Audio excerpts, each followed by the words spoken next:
Bonsoir, que la grâce, que la paix du Seigneur soit avec vous. Soyez les bienvenus et nous allons parler ensemble de l'importance capitale de l'Église locale. Nous avons choisi ce thème dans le cadre de notre grand projet qui est que nous soyons formés pour évangéliser d'une façon utile, d'une façon valable, conduire d'autres personnes à Jésus-Christ et faire de ces personnes-là des disciples de Jésus-Christ. Et l'Église locale joue un rôle essentiel dans le dispositif de Dieu. Le but de notre réunion, celle d'aujourd'hui, c'est de conduire tous les croyants à prendre leur place dans l'Église, ou si vous voulez, dans l'Assemblée, et à y travailler pour le Seigneur. Et aussi de rappeler aux églises locales le rôle immense que le Seigneur leur donne dans la vie des croyants et dans le monde. Je vais parler beaucoup d'églises, certains parlent d'assemblée. Il y a des chrétiens qui ont fait une différence fondamentale entre église et assemblée. Je ne ferai pas cette différence-là. L'église locale ou l'assemblée locale, ce sera exactement la même chose. Nous avons l'église de Dieu, l'église de Jésus-Christ et l'église locale. Les deux ne sont pas la même chose. L'église spirituelle, c'est en quelque sorte le grenier de Dieu, l'ensemble de tous les croyants authentiques de tous les temps.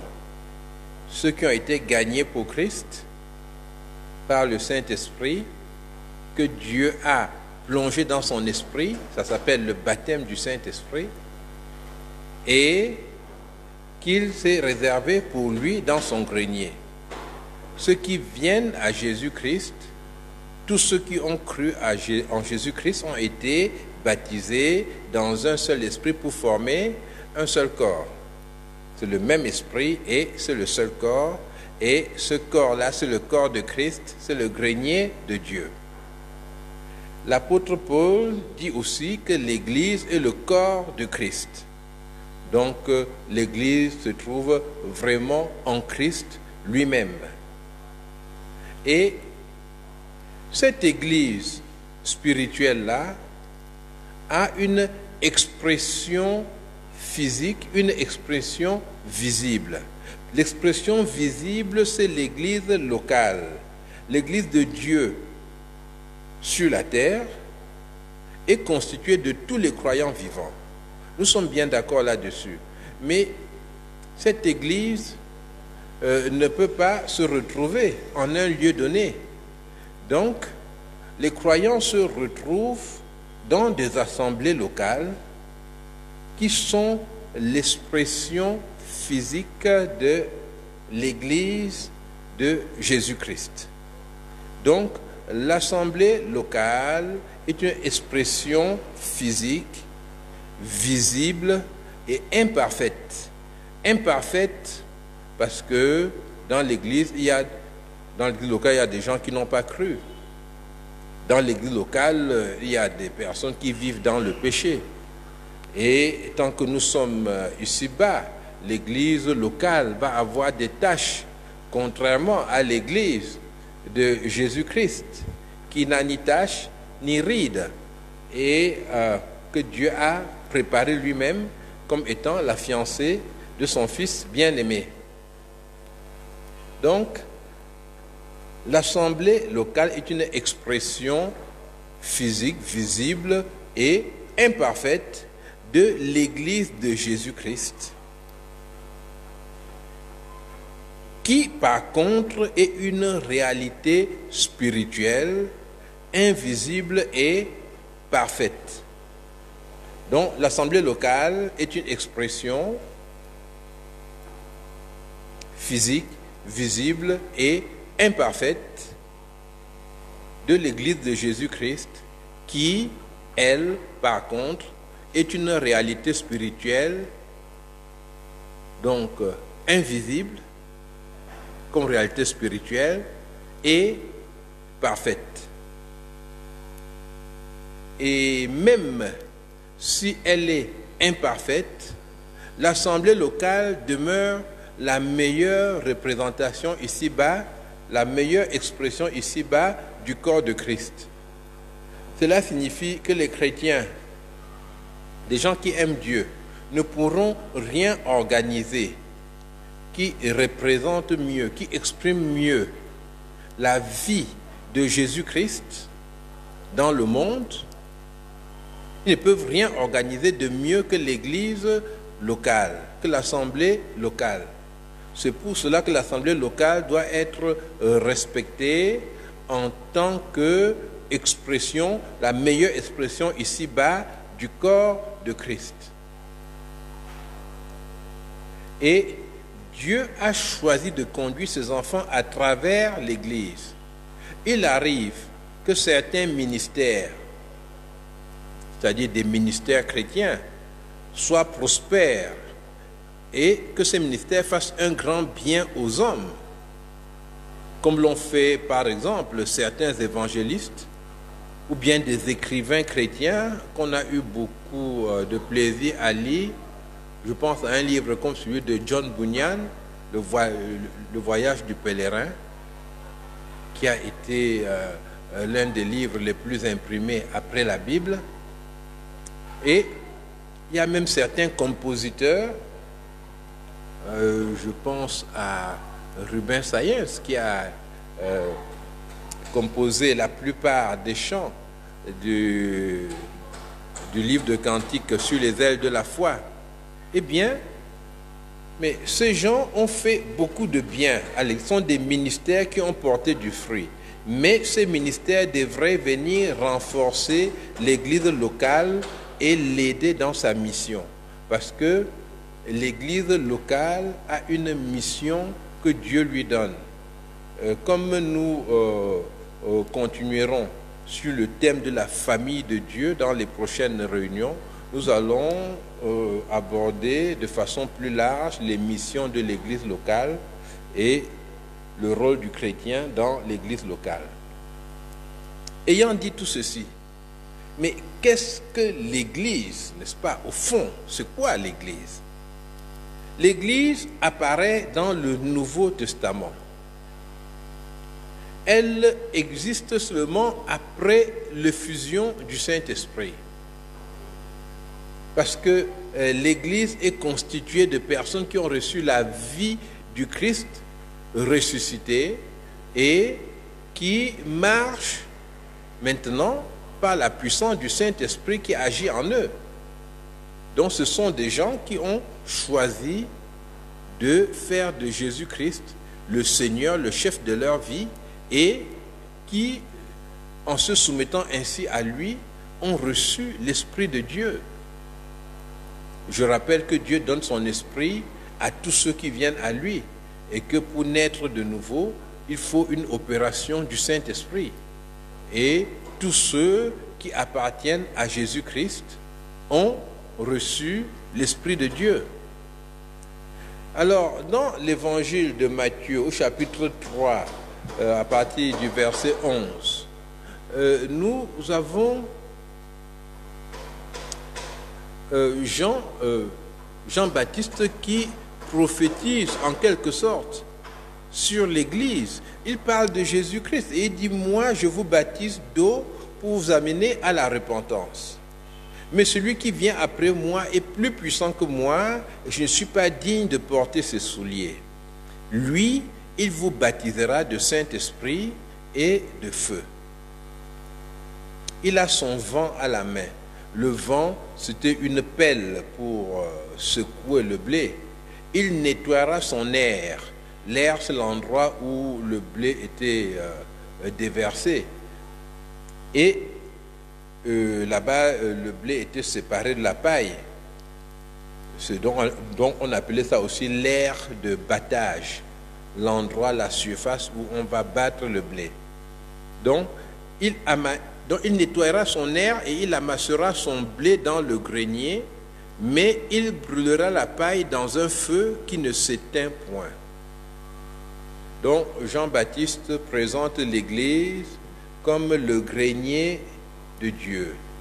Le blé, le Seigneur va le récolter et le mettre dans son grenier. Et le blé, c'est ceux qui se tournent vers lui, qui acceptent Jésus-Christ. Dieu les met dans son grenier, qui est l'Église de Jésus-Christ.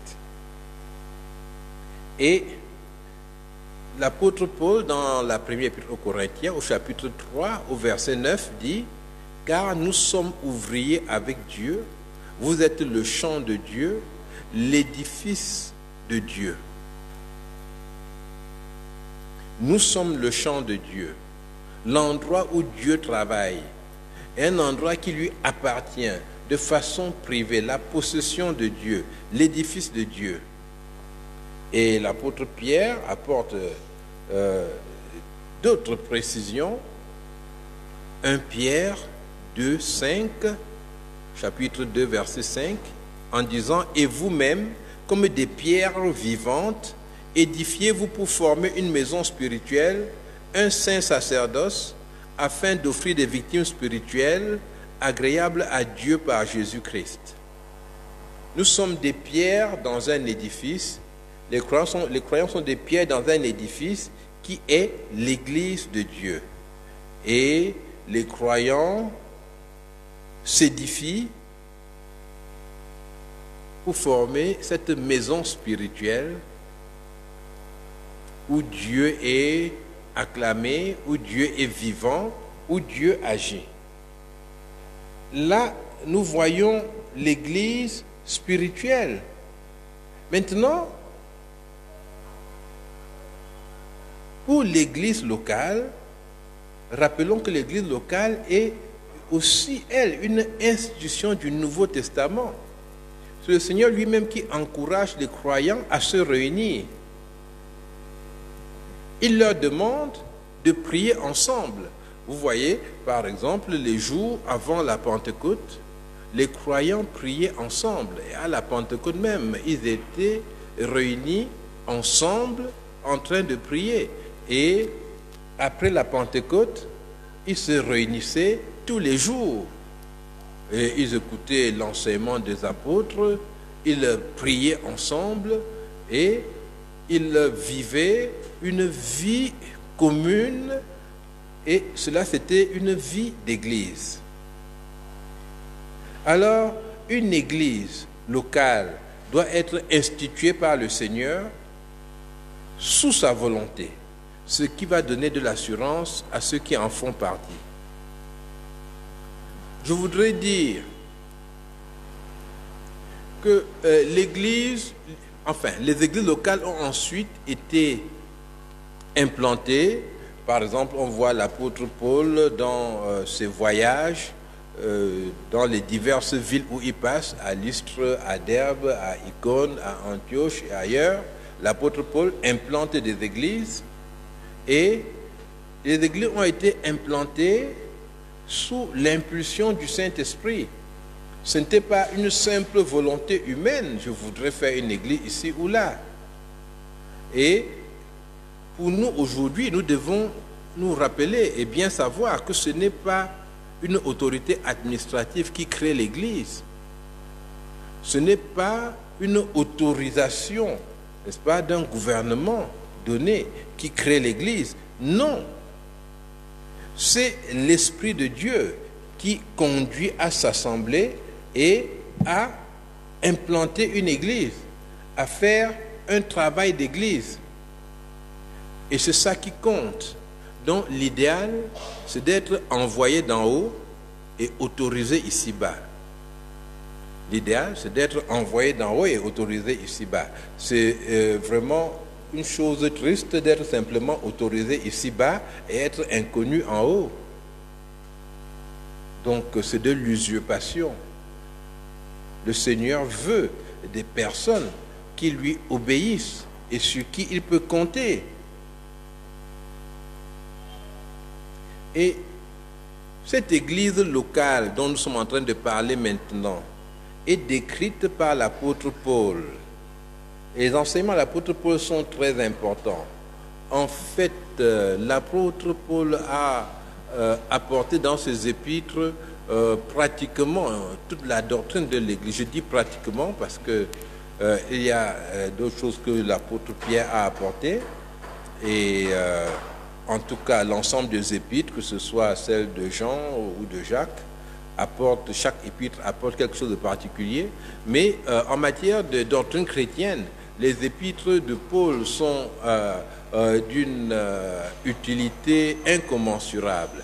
Et l'apôtre Paul, parlant de l'Église, apporte une idée qui me semble être une idée centrale. Dans la première épître à Timothée, au chapitre 3 et au verset 15, nous avons un texte qui est un texte, j'ai dit fondamental, oui, pour ce qui concerne les assemblées locales et la valeur de ces assemblées-là devant Dieu. Alors 1 Timothée 3,15, il lui dit, parce que, bon, je vous présente déjà dans ce chapitre 3, l'apôtre Paul a dit à Timothée, voilà, je t'ai laissé à Éphèse, tu dois encadrer les gens. Il lui donne des instructions. Tu dois te conduire comme ça avec ceux qui sont âgés, tu dois te conduire comme ceci, dis ceci aux femmes, et ainsi de suite. Et il lui dit, mais si je tarde, tu sauras comment il faut se conduire dans la maison de Dieu, qui est l'église du Dieu vivant, la colonne et l'appui de la vérité. Ce verset est très très important.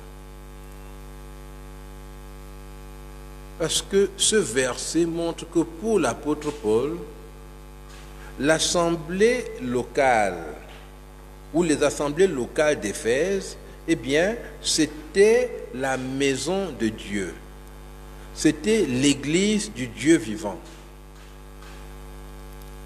Et ce texte est aussi très important parce que à toutes les périodes de l'histoire, il y a eu des personnes qui ont contesté la nécessité de l'assemblée locale. Il y a par exemple eu ce qu'on appelait les ermites, qui se retiraient, n'est-ce pas, du monde, parce qu'ils trouvaient que dans le monde, il y avait beaucoup de péchés, et ils voulaient vivre maintenant tout seuls et vivre une communion plus intense avec Dieu. Et dans certains cas, cette vie des ermites était en opposition avec la notion de l'église locale, puisque certains ne faisaient partie d'aucune forme d'église. Et beaucoup de chrétiens aussi disent ah, moi je vais à l'église, je vais simplement comme ça pour écouter la prédication et je rentre chez moi. Ils ne voient pas de vie pour eux à l'intérieur de l'église. Ils sont simplement comme des personnes qui passent et puis quand ça ne va pas, ils restent à la maison et ils se disent que l'important c'est de croire en Jésus-Christ. L'important c'est, moi je lis ma Bible, je m'efforce d'aimer mon prochain et il nie la notion de l'église locale, la maison de Dieu. L'église est la maison de Dieu. Celui qui vient à l'église doit donc se rendre compte qu'il est chez Dieu, qu'il est dans un lieu où les intérêts de Dieu sont la règle. C'est cela qui compte. Il doit se rendre compte que les responsables de l'Église sont des enfants de Dieu authentiques. Donc, ceci donne déjà une responsabilité énorme à l'Église et à ceux qui la dirigent. Il faut que ce soit la maison de Dieu, il ne faut pas que ce soit leur maison. Alors, lorsque les responsables ne sont pas des enfants de Dieu authentiques, on va vers une situation que la Bible appelle l'apostasie. L'apostasie, c'est le rejet de Dieu, mais pas dans la société seulement. L'apostasie, c'est le rejet de Dieu à l'intérieur même de l'Église. C'est-à-dire que dans l'apostasie, il y a dans l'Église même une prédication qui ne soutient pas Dieu. L'apostasie, par exemple, c'est de dire que Jésus n'est pas né d'une vierge. Si tu le dis en dehors de l'Église, mais ce n'est pas l'apostasie. Si quelqu'un s'assied et il le dit là dans l'Église, ce n'est pas l'apostasie. Mais si celui qui vient prêcher le dit, alors on est dans l'apostasie. L'apostasie, c'est de dire que, voilà, la Bible enseigne le mariage de personnes de même sexe. Si on le vote au Parlement, ce n'est pas l'apostasie. Si on le dit même à la porte de l'église, ou bien s'il y a des chrétiens qui sont assis là et qui disent cela, ce n'est pas l'apostasie. De tout temps, il y a eu des fausses doctrines qui étaient apportées dans l'église. Mais lorsque les responsables de l'église eux-mêmes disent cela, des choses qui sont d'une importance capitale pour Dieu, qui ont été rejetées dans les textes sacrés, eh bien, on est dans l'apostasie. Et dans l'apostasie, le diable s'octroie des droits énormes sur la vie des personnes qui font partie de tel groupe. Et le diable va maintenant s'efforcer, dans le cadre de l'apostasie, de conduire les membres d'un tel groupe à l'adorer. Donc, Jésus va être remplacé par peut-être une divinité du même nom. On va parler de Jésus, mais ça va être un autre Jésus. Par exemple, un Jésus qui enrichit simplement, un Jésus qui conduit à des grands plaisirs, un autre Jésus, ou bien un Jésus qui aide à la vengeance et qui donne la capacité de pouvoir détruire nos ennemis. Or, Jésus disait, « Père, pardonne-leur, car ils ne savent pas ce qu'ils font. » Mais lorsqu'on maudit ses ennemis, eh bien, on n'est plus avec le Seigneur. Donc, c'est la maison de Dieu. Ce qui se trouve dans cette maison-là fait penser à Dieu. Parfois, même quand on entre dans certaines maisons, on voit la photo des propriétaires du propriétaire de la maison. On voit des objets qui montrent que c'est lui. Certains mettent même leur diplôme au mur, n'est-ce pas? On sait qu'on est chez eux. Ou bien on voit des gens de leur famille. Voilà l'impression que nous devons donner dans nos églises. Ceux qui entrent doivent avoir la certitude qu'ils sont dans la présence de Dieu. Le Saint-Esprit doit agir librement dans l'église de Dieu pour qu'elle puisse remplir la mission que Dieu a pour elle. L'apôtre Paul dit aussi, c'est l'église du Dieu vivant. C'est-à-dire, pas simplement de Dieu, mais Dieu qui est agissant au sein de l'Église. Dieu est agissant au sein de l'Église. Il répond aux prières de ses enfants et il répond particulièrement au sein de l'Église. Dieu répond à ses enfants, où qu'ils soient. Mais dans l'Église, Dieu a donné des promesses à ses enfants. Dieu a donné la capacité de lier ou de délier. Donc, d'observer une cause et puis de voir où est la pensée de Dieu et de prendre position en Jésus-Christ pour la pensée de Dieu. Dieu a donné ce pouvoir-là à ses enfants au sein de l'Église. Dieu organise son peuple au sein de l'Église. Il y a des anciens, des diacres, il y a des responsables, et cette organisation permet une vie harmonieuse dans l'Église de Dieu. Et l'Église de Dieu, c'est l'Église du Dieu vivant.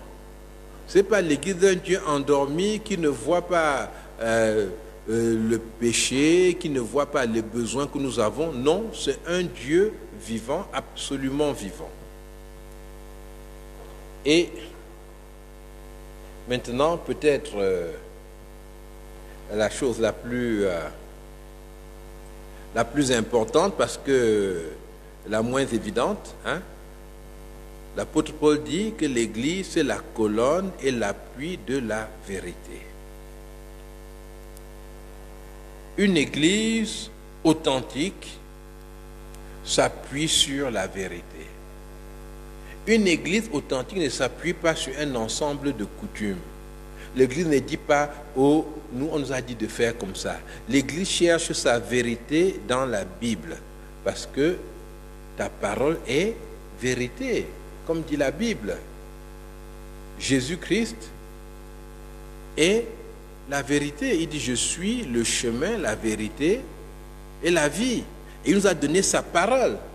Par conséquent, l'Église doit être bâtie, doit être assise sur la vérité. Lorsqu'une Église accepte le mensonge, lorsqu'une Église protège l'hypocrisie, protège l'impudicité, protège la sorcellerie, peut-être pour les intérêts responsables ou autre chose, l'Église est sur le chemin de sa propre destruction. La destruction n'est pas forcément une destruction physique. On peut avoir une église avec un grand nombre de personnes, une église qui est pleine, mais avec très très peu d'enfants de Dieu. Notre but en tant qu'église, ce serait d'avoir des églises où tout le monde est sauvé et où tout le monde sert le Seigneur. Nous ne devons pas nous contenter simplement de dire que nous sommes un grand nombre, nous sommes une grande nuée de témoins. Non. Le Seigneur veut des églises qui sont des églises de croyants, d'enfants de Dieu.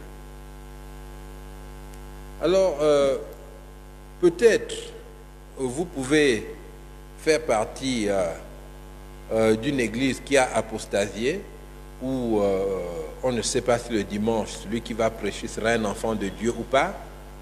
Vous pouvez faire partie d'une église comme ça et vous dire que c'est quand même un lieu d'évangélisation. Ce n'est pas comme cela que Dieu a perçu l'église. L'église peut avoir des moments d'évangélisation, mais l'église est censée adorer, servir le Seigneur. L'église n'est pas un groupe où on vient et puis où le membre qui prie avec moi, hein, on ne sait pas s'il est né de nouveau ou pas. C'est un lieu de vie. C'est la maison de Dieu. Un endroit où on est responsable les uns des autres. Oui. Un endroit où on accepte d'entrer en relation avec d'autres personnes, avec tous les risques que cela suppose. Un endroit où on accepte de veiller les uns sur les autres. Ce n'est pas un lieu de détente, n'est-ce pas, où on dit j'aime telle église parce que pendant la louange, hein, on danse bien, mais ce n'est pas suffisant. Notre âme n'a pas besoin simplement de danser. Nous avons des besoins profonds. Il faut pouvoir les classer, ces besoins-là. Et la danse vient en dernier lieu. Ce n'est pas un groupe pour appuyer un individu ou son travail. C'est-à-dire que l'Église n'est pas un ministère. Toute une Église ne peut pas être détournée pour travailler uniquement en vue de faire connaître un ministère, c'est-à-dire un ministère d'évangélisation, un ministère de chant, et toute l'Église vit autour. Non. L'Église est un lieu de vie. Et nous en parlerons encore plus les prochaines fois. Mais aujourd'hui, je souhaitais aborder donc tout de suite la responsabilité du croyant donc. Parce que nous avons dit l'importance cruciale ou capitale de l'Église locale. Quelle est la responsabilité du croyant par rapport à l'Église locale? Sa responsabilité, c'est d'en être membre et de ne pas abandonner l'Église locale, ni physiquement, ni mentalement. Et le texte central ici, c'est Hébreux chapitre 10 au verset 25. C'est un texte que beaucoup de gens connaissent par cœur, parce que beaucoup d'églises le font réciter à leurs croyants, n'est-ce pas? Pour dire, il ne faut pas abandonner ton église. Donc le texte dit, n'abandonnons pas notre assemblée comme c'est la coutume de quelques-uns, mais exhortons-nous réciproquement, et cela d'autant plus que vous voyez s'approcher le jour. Et malheureusement, ce verset a été souvent utilisé pour empêcher de changer d'église. Vous êtes dans une église ici, et puis je ne sais pas quel problème il y a, et vous changez pour aller dans une église, dans un autre quartier, ou bien une église voisine. Et le pasteur vous dit, n'abandonnons pas notre assemblée. Non, ce n'est pas l'usage de ce texte. Le croyant peut changer d'assemblée. Il peut changer d'église parce qu'il poursuit la vérité. Il peut changer d'église parce que il a le sentiment que son âme dépérit dans un milieu donné. Mais avant de changer, il a la responsabilité de travailler pour aider l'église où il se trouve. Beaucoup de croyants changent très facilement d'église. Et ils changent pour des raisons très personnelles. Alors que, en réalité, il faut se considérer comme travaillant pour le Seigneur au sein d'une église donnée. Mais le Seigneur donne le droit aux croyants de changer d'église en restant dans le Seigneur Jésus-Christ. Ce texte ne dit pas interdit de changer d'église, mais il dit interdit d'abandonner l'assemblée, c'est-à-dire de vivre en marge de l'assemblée. C'est quelque chose qui commence par l'absence physique. Pour certaines raisons, on ne vient plus à l'église, on ne vient plus aux réunions de l'église. Et ensuite, il y a des occupations maintenant qui s'installent à l'heure de la réunion. C'est-à-dire, à chaque fois qu'il y a réunion, vous avez l'impression que le diable vous poursuit vraiment. Pourquoi c'est à ces heures-là que je dois recevoir quelqu'un impérativement? Pourquoi à ces heures-là que j'ai envie d'étudier? Pourquoi c'est à ces heures-là que j'ai envie de traiter tel ou tel dossier? Et ensuite, il y a une distanciation affective par rapport à l'Église. On reçoit quelques nouvelles, mais le cœur ne bouge plus autant. On ne se sent plus tellement, on est un peu loin. Ou bien quand on voit les gens de l'église, on les aime bien parce que ce sont des amis. Mais on ne partage rien de ce qu'on fait à l'église. Donc on a quitté l'assemblée.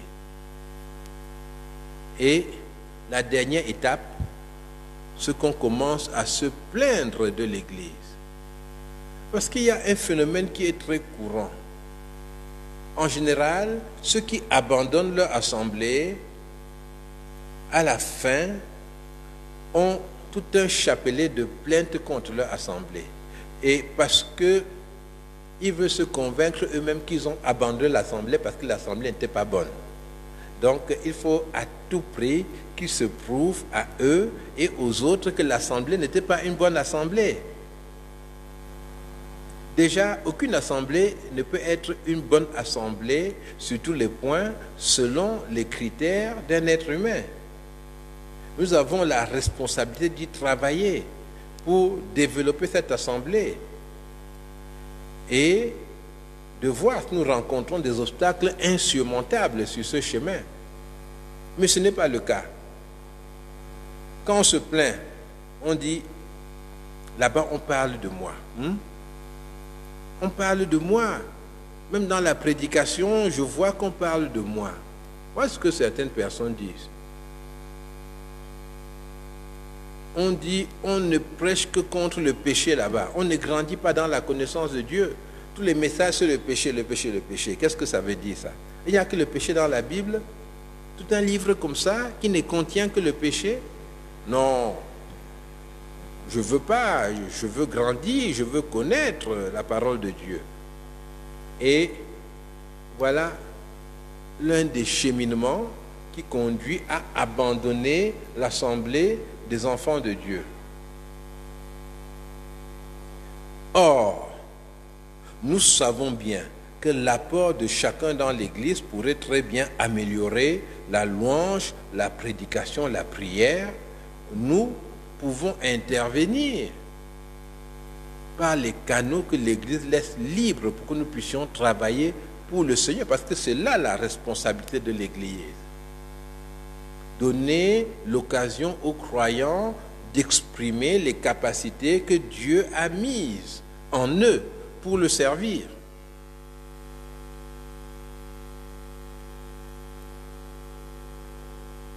Aller à l'église de façon régulière exige de nous de grands sacrifices. Déjà, ça peut être un sacrifice financier important. Je sais qu'il y a des gens parmi vous qui viennent à l'église, c'est-à-dire un aller-retour, c'est plus de 1000 francs pour certaines personnes. Et c'est difficile.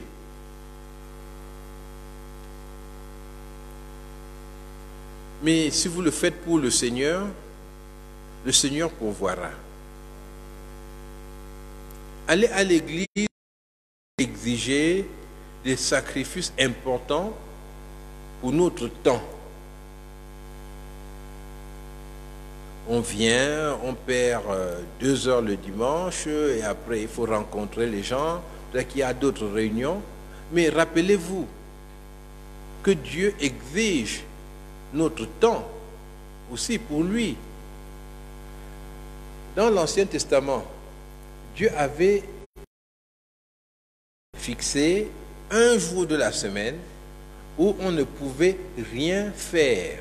C'est-à-dire que là, les étudiants ne partaient pas dire « je vais étudier mon cours après l'église ». Non, c'était interdit. C'était simplement pour se réunir, pour se reposer, pour se rendre visite. Mais on ne pouvait pas marcher sur de très très longues distances. Non, on pouvait se rencontrer, parler, se réjouir. Et c'était le jour du repos. Et lorsque nous utilisons notre temps pour le Seigneur, ce n'est pas du temps perdu. Dieu est le maître des temps et des circonstances.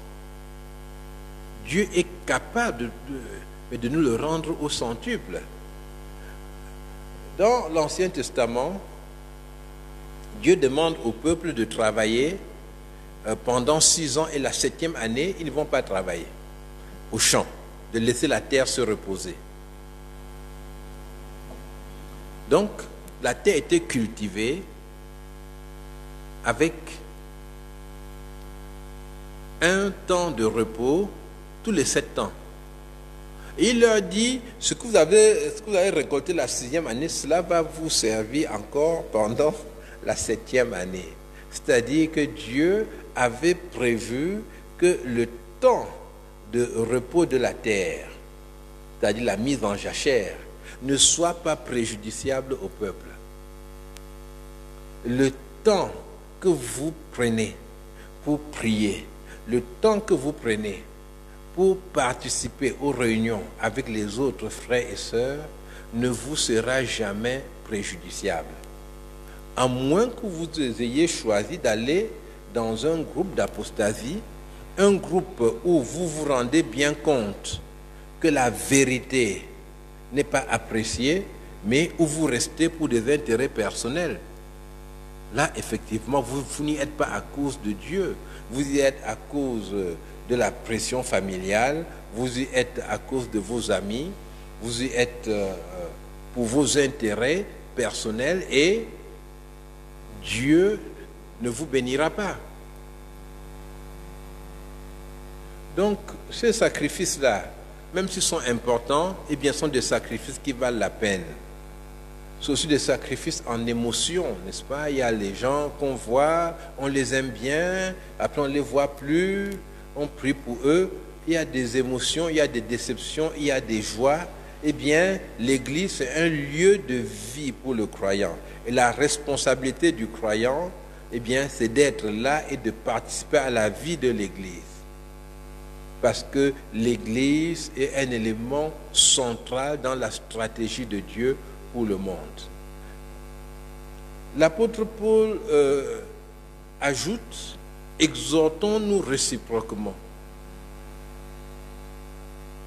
Exhortons-nous réciproquement.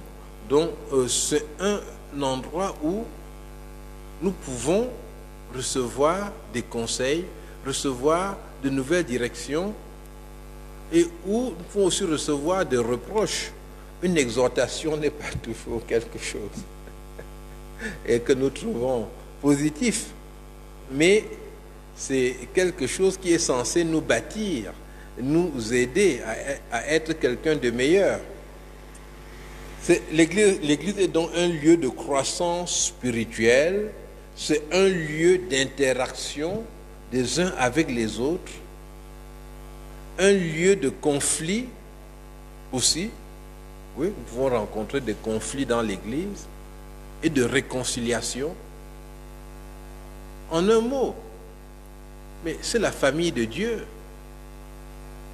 C'est une famille où Dieu est le Père et où nous sommes appelés chacun à jouer notre rôle.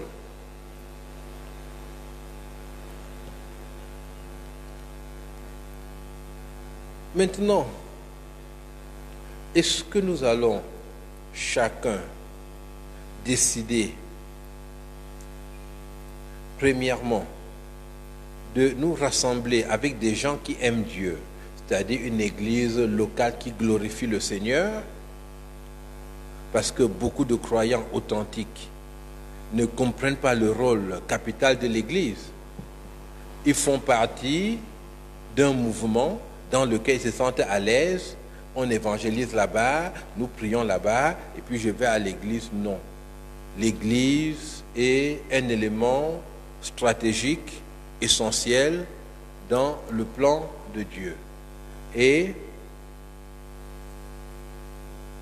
est-ce que ces croyants-là, qui écoutent peut-être ce que j'ai dit ici, vont choisir de se rassembler en église de Dieu et non plus simplement en simple groupe de gens qui aiment Dieu, de gens qui militent pour une certaine idée de Dieu, ou bien des gens d'une même tribu qui veulent aussi avoir leur église, où on va prêcher dans leur langue.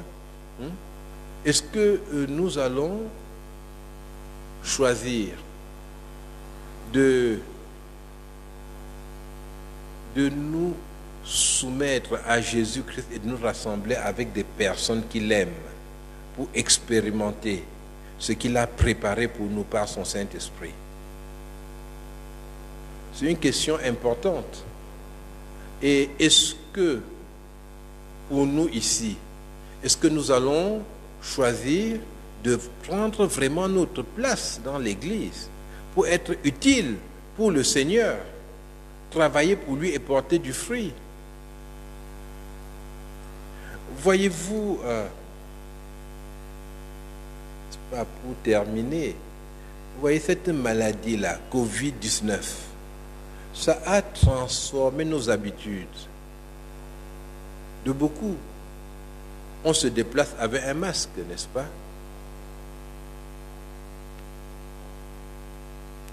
Et j'étais surpris au début parce que dans les banques, on pouvait entrer avec un masque.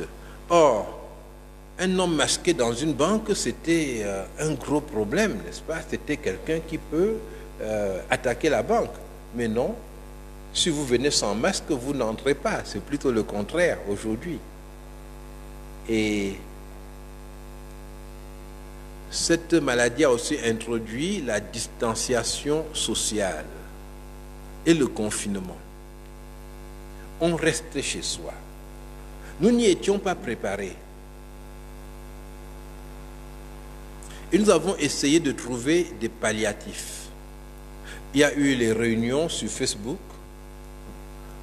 Par exemple, la première semaine où cela a commencé, nous avons eu une réunion de prière, mais on avait dit, on va faire la réunion de prière comme le culte, on va la faire sur Facebook. Mais quand c'est mis sur Facebook, on s'est dit, mais la terre entière peut voir ce que nous sommes en train de prier. Est-ce qu'on va s'exprimer comme ça devant tout le monde? Et on nous a dit non. Et il y a Zoom, n'est-ce pas? Je remercie tous les jeunes ici qui nous montrent toutes les nouveautés de l'informatique et des télécommunications. Et nous avons eu la réunion de prière sous Zoom.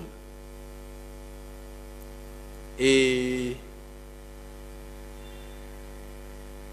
c'était impossible pour moi, c'est impossible pour moi de trouver cela naturel. Et j'attends toujours le moment où on va enlever les masques. Et je crois que le Seigneur le permettra. Et j'ai constaté que beaucoup de personnes absentes des réunions ne participent pas en ligne. C'est-à-dire que pendant le culte, par exemple, les personnes qui ne sont pas venues au culte ne sont pas restées chez elles en train de suivre la prédication. Et ce n'est pas seulement moi, mais beaucoup d'églises l'ont constaté. Ce qui signifie quoi? Ce qui signifie que beaucoup de chrétiens ont remplacé la réunion habituelle, celle du dimanche, la réunion d'études bibliques ou de prière, l'ont remplacée par une autre activité. Et malgré le fait que nous ayons dit maintenant tout le monde peut revenir, et ce n'est pas moi qui l'ai dit, ce sont nos médecins qui l'ont dit, et puis ça a été dit en plusieurs endroits que les cultes pouvaient reprendre d'une façon normale. Malgré cela, ces gens n'arrivent pas à revenir dans l'Église. Et ce n'est pas seulement ici. Dans beaucoup d'églises, des églises fondées sur la parole de Dieu, il y a beaucoup de personnes qui ne reviennent pas à l'Église. Parce qu'on s'est établi dans de nouvelles habitudes et on a du mal à revenir à Dieu. Eh bien, il faut se repentir. Ce n'est pas acceptable. N'abandonnons pas nos assemblées, soyons présents dans nos assemblées. Le coronavirus a fait des victimes. Des gens ont perdu la vie ou bien des gens ont été marqués par les suites de cette maladie. Ce sont des victimes physiques. Il ne faut pas que vous deveniez des victimes spirituelles du coronavirus. C'est-à-dire que le coronavirus vous détache de votre famille spirituelle, de l'Église, et vous livre simplement au diable qui pourra vous détruire comme il l'entend. Le diable rôde comme un lion rugissant, cherchant qui dévorer. Nous devons rester ensemble. Ne permettons pas que cette pandémie soit le moyen que le diable va utiliser pour nous séparer des objectifs du Seigneur dans nos vies. Que le Seigneur vous bénisse et qu'il vous donne le servir d'un cœur plein et entier. Amen.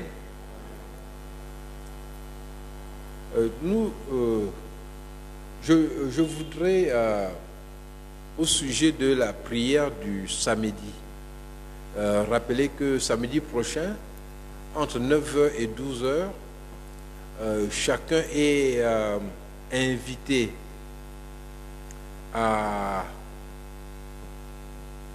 ne pas déjeuner le matin, sauf évidemment s'il y a une contre-indication médicale par exemple, à ne pas déjeuner le matin et prier pour la famille, pour sa famille. Donc il s'agira de prendre du temps pour la famille. Bon, on a pris 9h à midi, peut-être vous ne pouvez pas prier pendant les 3 heures. Donc pendant le temps que vous pourrez prier, il faut prier pour l'ensemble des membres de votre famille. Remettre chacune au Seigneur et prier pour sa conversion à Jésus-Christ. C'est une prière qui devrait commencer par un moment de repentance. Mais vous serez seuls, n'est-ce pas? Nous ne sommes pas rassemblés ici pour prier. Un moment de repentance pendant lequel vous reconnaissez devant Dieu que vous n'avez pas travaillé dans la famille comme il le souhaite. Et où vous lui demandez pardon pour tout ce qui viendra dans votre cœur, n'est-ce pas, comme écart par rapport à la bonne conduite que le Seigneur demande, maintenant que vous savez ce que Dieu attend dans la famille. Et prenez le temps de lui demander vraiment pardon et n'allez pas prendre des résolutions que vous ne pourrez pas suivre. Hein? Par exemple, Seigneur, je vais écrire chaque jour à chaque membre de ma famille. Non, Dieu ne demande pas cela. Mais Dieu nous demande de les aimer et de les lui présenter. Et d'être nous-mêmes disponibles pour être un envoyé de Dieu dans notre famille. Donc, je vous encourage donc à vous repentir devant Dieu et ensuite à présenter un membre de la famille. Je suggère que vous prépariez ce moment-là déjà le vendredi ou bien dans la semaine. Vous pouvez faire une liste des gens de la famille pour qui vous comptez prier. Et peut-être même devant certains des noms, marquer les éléments pour lesquels vous allez prier. Mais l'élément principal, c'est que chacun d'eux connaisse le Seigneur Jésus-Christ, devienne un enfant de Dieu. Comme cela, ce mois de la famille aura un impact dans votre vie. Il y aura un retentissement dans votre famille pour la gloire du Seigneur. Amen. Aujourd'hui, je ne vais pas prendre des questions parce que la semaine prochaine, nous allons commencer avec ce thème de la famille de Dieu et vous aurez vraiment l'occasion de poser beaucoup de questions. Nous allons prier. Père, je te remercie de ce qu'il t'a plu de nous rassembler en ce lieu et merci pour ta parole que j'ai pu apporter. Merci Seigneur de ce que, au-delà des limitations humaines, par ton Saint-Esprit, tu parles à chacun pour le conduire à voir l'importance capitale de ton Église, de cette Église locale qui semble faible, qui semble tellement fragile, mais pourtant qui est l'expression de cette réalité invisible, éternelle, toute puissante,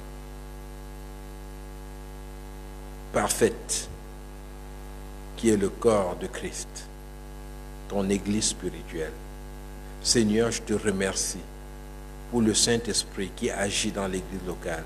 Je te remercie, Seigneur, pour les capacités, la puissance que tu as donnée à l'Église locale, en sorte que nous sommes dans le monde sans être du monde, en sorte que nous sommes co-ouvriers avec Christ, envoyés par toi pour glorifier ton nom, pour porter ton nom en tout lieu et manifester la victoire de Jésus-Christ sur le péché, sur les ténèbres et sur le mal. Père, que ton nom soit glorifié. Te prions, Seigneur, au nom de notre Seigneur Jésus-Christ. Amen.